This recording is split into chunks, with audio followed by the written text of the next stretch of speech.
Hello guys, this is my first cooking video.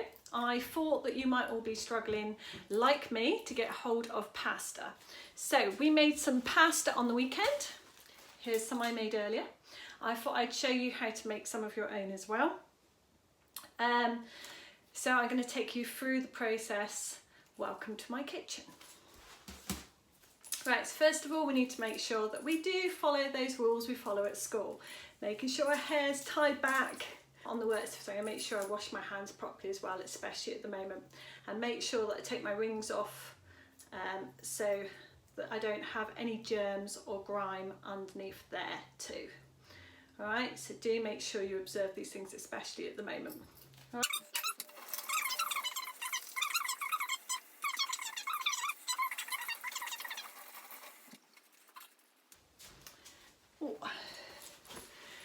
Right, so you will have some questions to answer alongside this video.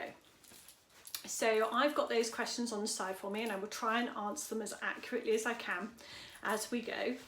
If you want to make this recipe, obviously I will have given you all the instructions to be able to try it.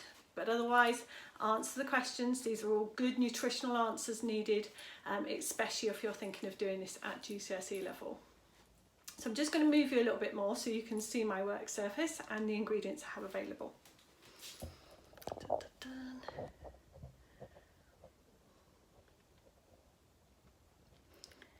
There we go. All right. So you can see I have a large bowl to mix into.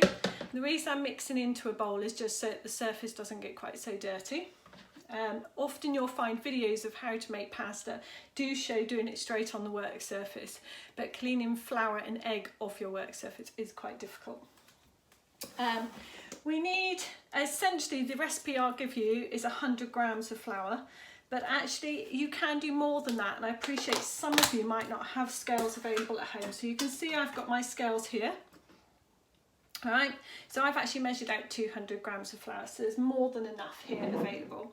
But one of the ways you can do it is you can do it via cup, so you could actually measure out via a cup mugful. So that's one way of doing it as well. But what I'm going to do is I'm literally just going to sprinkle this flour into the bottom of my bowl. Okay. There we go. Alright, so you see just a nice pile of flour. And all you're going to do is make a nice little volcano well in the middle. Like so. Alright, so you see I've got a little pool there, and that's where my eggs are going to go into. So your two main ingredients for this recipe, flour and eggs. Okay, now I'm going to put that flour aside for a second and I'm going to show you what we do with the eggs.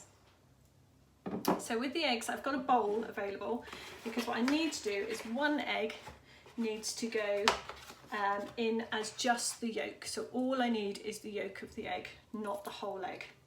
All right, but I'm going to put the whole egg in to do the yolk first, because then I've got two chances. Now I need 2 eggs for this recipe.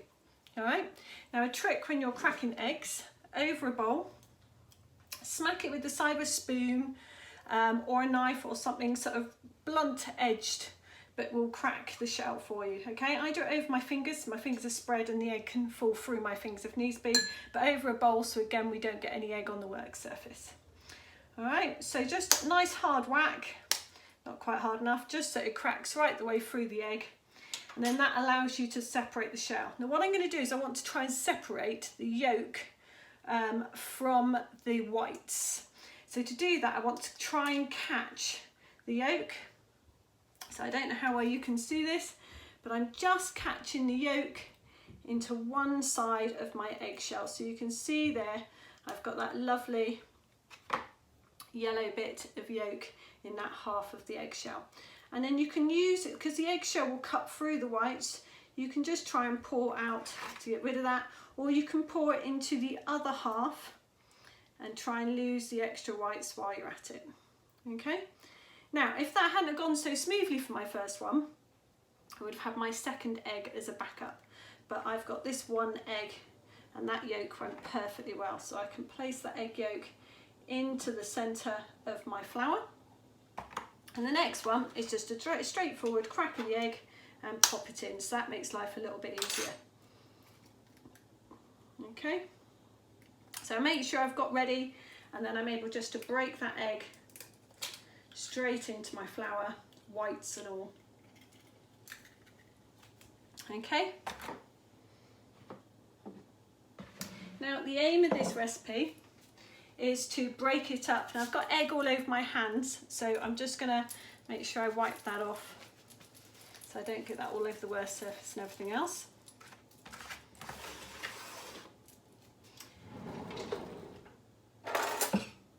The aim of this recipe is that what you're doing is you're binding the egg with the flour.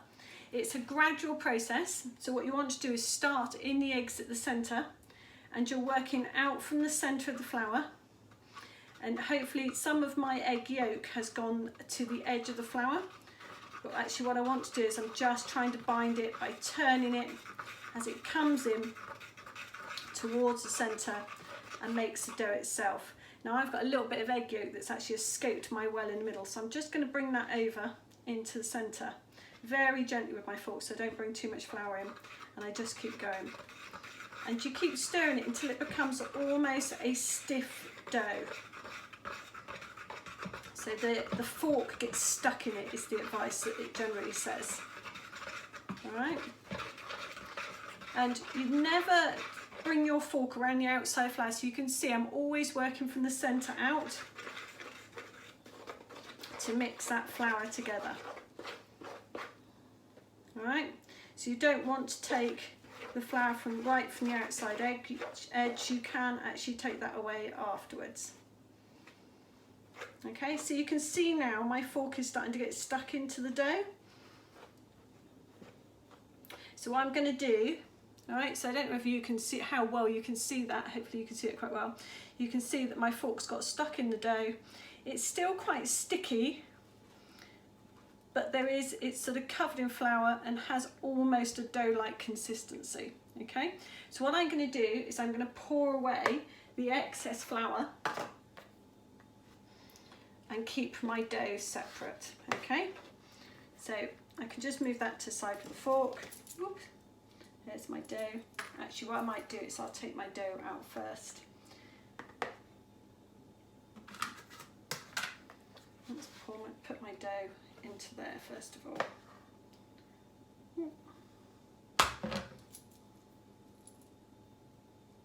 Okay.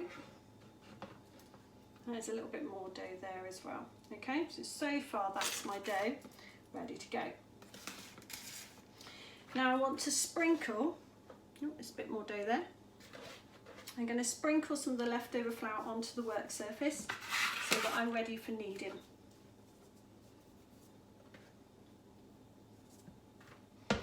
Okay. Now I'm keeping that flour aside because I might need more of that flour. It depends how good this dough is. If it's a little bit too sticky, which at the moment it feels like it might be, I can add a little bit more flour on the work surface to help bring that dough together. Because you see it's sticking to my fingers. What I don't want is I don't want my fingers to be completely covered in dough, okay? Because that will mean it really is too sticky. I'm just moving it around so it picks up the extra flour.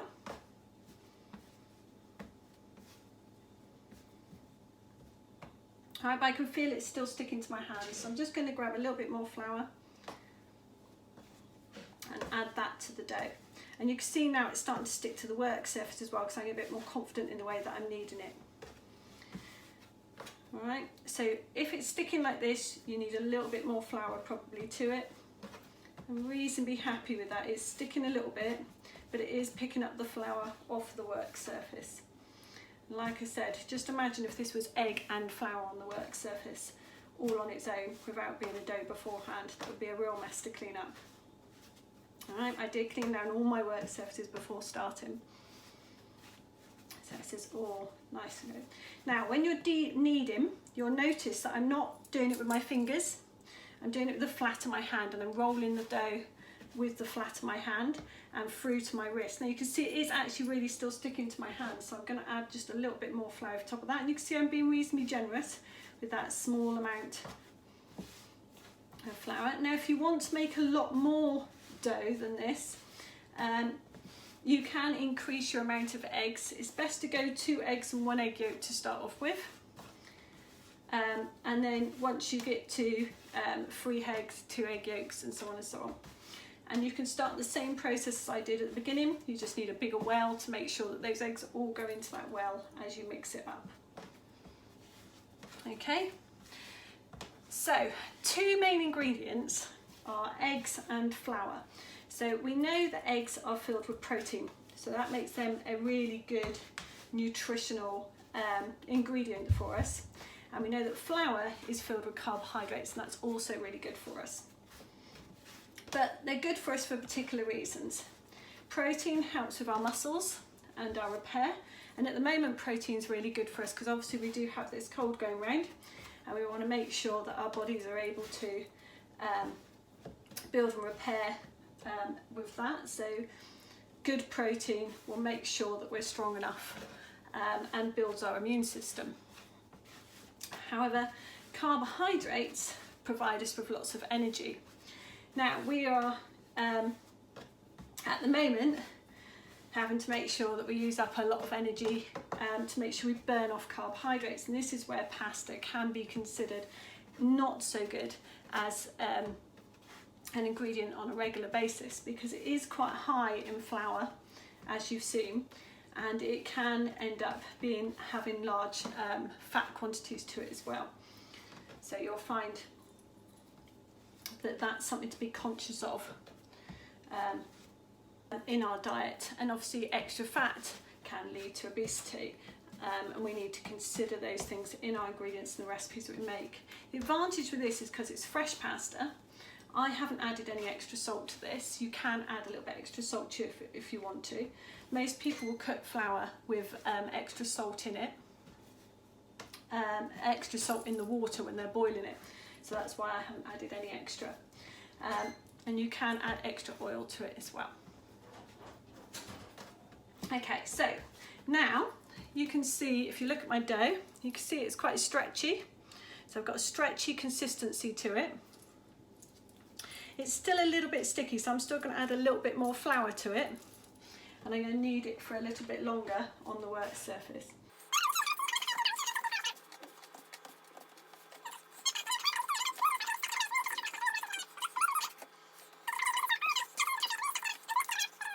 Alright, the consistency I'm after is that it's tacky, but it's not sticky, and at the moment it still feels a little bit sticky. I can still feel that really sort of sticking and coming off in my hands, and I don't want it to actually come off in my hands. At the same time, I don't want it to be too dry. Now, every time I add flour, I need to knead it again, so I get to that point to which I have that really sort of sticky edge to it. Okay? So here's a case of now working it really hard, so it's nice, really sort of kneaded dough feel about it, and you can see it's stretching as you knead it and you push it across the work surface. You can see it stretches out, so that's what you want to see, is the dough really stretching.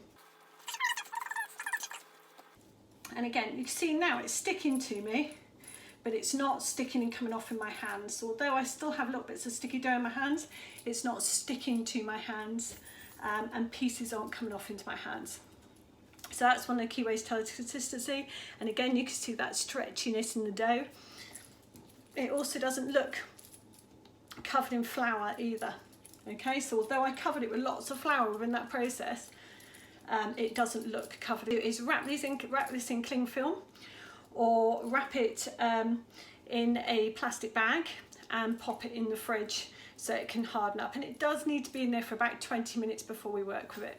Okay, so I'm going to stop now, and I'll be back in a bit when it's been in the fridge and I've cleaned up my work surface ready to make pasta.